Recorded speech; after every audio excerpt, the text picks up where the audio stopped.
Quand Freud nous dit les pauvres ne peuvent pas être guéris puisqu'il faut payer pour que ça marche, la psychanalyse, un pauvre ça ne peut pas payer puisque ça n'a pas d'argent. J'aurais jamais inventé une connerie pareille. C'est Freud qui le dit. Quand Freud nous dit qu'il faut travailler avec Félix Böhm, qui est le représentant de l'Institut Göring, pour faire de telle sorte que la psychanalyse puisse exister sous régime nazi, et que sous régime nazi en 1933, il fait virer Wilhelm Reich parce qu'il est communiste, c'est pas moi qui invente un truc comme ça. Je dis mais c'est dans l'œuvre, il faut lire. Donc on dit provocation, non pas provocation, simplement je détruis les légendes. Mais je ne détruis pas les légendes parce que j'aurais plaisir à les détruire, simplement parce que je travaille. Je dis simplement, moi j'ai lu ce que vous m'avez proposé. Exemple, va paraître bientôt dans Le Point, un de mes textes qui s'appelle Prendre une correspondance. Il y a un gros livre de 600 pages qui est consacré à la correspondance de Freud et ses enfants.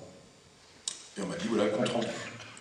C'est pas compliqué, je peux très bien feuilleter, faire un truc comme ça, paf, je fais mes 3 feuillets, l'affaire est réglée, et puis je suis payé et j'ai pas bossé beaucoup. Je me suis dit, j'arrête, je suspends tout mon travail pendant 2 jours, je n'ai fait que ça. J'ai lu 600 pages, plume à la main. J'ai découvert des trucs terribles, mais des trucs terribles. Alors j'ai pris mon papier, mon crayon, j'ai fait mon papier, j'ai dit voilà ce qu'on apprend en lisant Freud, ceci, cela, paf, paf, paf, paf, paf, etc. Je prends mon billet que les gens qui vont faire le compte-rendu de ce même livre n'auront pas lu le livre. De toute façon, on n'a pas besoin de le lire pour être payé ce qu'on est payé, on a une pige. Donc on a une pige, on lit ou on lit pas. Pourquoi est-ce qu'on lirait? Lire, c'est 2 jours de travail. C'est 2 jours de travail. C'est vraiment, moi j'aime ça, le travail.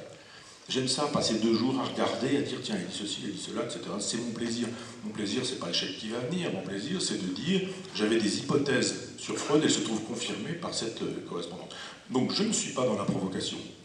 Je ne suis pas dans l'agressivité, en disant tiens, je vais faire un truc, là, ça va faire un coup. Simplement, je travaille. Et de fait, quand je travaille sur Freud, je fais comme ça. Quand je travaille sur Sartre, je fais comme ça. Qu'est-ce que je découvre quand je travaille sur Sartre? Que Sartre il a écrit dans un journal Collabo en 1941. Que Sartre il écrit dans le même journal Collabo, Comédia, en 1944. Que Sartre est déclaré auteur de l'année en 1943 par ce journal Collabo, Comédia. Que Simone de Beauvoir travaille en 1944 à Radio Vichy. C'est pas moi qui invente ça. J'invente pas que Simone de Beauvoir, en 1944, elle travaille à Radio Vichy. On dit, ouais, évidemment, vous êtes pamphlétaire, il y a que la merde qui vous intéresse, etc. Est-ce que c'est vrai ou est-ce que c'est faux? Est-ce que j'ai inventé ça? Moi, je suis mort. Si je dis Sartre écrit dans des journaux Collabo, Simone de Beauvoir travaille dans une radio pétiniste, et que c'est faux, je suis mort. Je le dis, c'est vrai, parce que j'ai travaillé, et je suis capable de dire quand, où, comment, quels étaient les intitulés de son émission de radio, comment ça s'est passé avec Sartre, quel article il a écrit en 1941, un éloge de Melville, en 1944, un éloge de Giraudoux, grand propagandiste pétiniste qui nous fait l'éloge d'Hitler en nous disant qu'il est le seul à pouvoir sauver l'Allemagne, etc., l'Europe. Est-ce que c'est de la provocation? Non. C'est du travail. C'est simplement du travail. Et je fais ça avec tout le monde. C'est-à-dire que depuis 10 ans, quand j'aborde une œuvre, j'aborde l'œuvre complète. J'aborde l'œuvre complète et la biographie et la correspondance, et je lis tout. Et je ne peux pas dire que tous les gens qui sont payés par l'État, fonctionnaires, c'est un beau métier, le métier de fonctionnaire, parce qu'on est là au service de la République, on est là au service... Mais il y a beaucoup de feignants. Ils bossent, ils sont payés, ils bossent pas, ils sont payés aussi cher. Quel besoin de bosser pour être payé quand on sait très bien qu'on sera payé aussi cher quand on bosse pas? Donc je pense qu'il y a un certain nombre de gens qui disent, bon, moi pour faire mon cours sur Freud, je me suis contenté de croiser 3 livres qui ont été écrits sur Freud, et puis ça suffira bien, personne ne leur demandera de compte. Moi je vais au texte, je vais à la correspondance, je travaille, je regarde et je dis, mais attendez, on vous trompe là-dessus. Alors évidemment, il y a des découvertes qui sont plus problématiques que d'autres. Quand je dis Montaigne n'a jamais écrit les essais, tout le monde s'en fout. Parce que c'est pas le même type d'information. Je dis dans les essais, Montaigne nous dit à 3 reprises qu'il les dicte.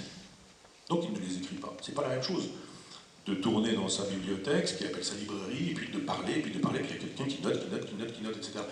Quand je dis Freud défend l'attention flottante et nous dit qu'il peut dormir pendant une analyse et que ça n'affecte pas, je dis mais c'est pas moi qui le dis, c'est Freud lui-même. Donc si vous voulez insulter quelqu'un, insultez Freud, mais pas moi. Moi je me contente juste de dire, il y avait ça dans son œuvre, vous en faites quoi?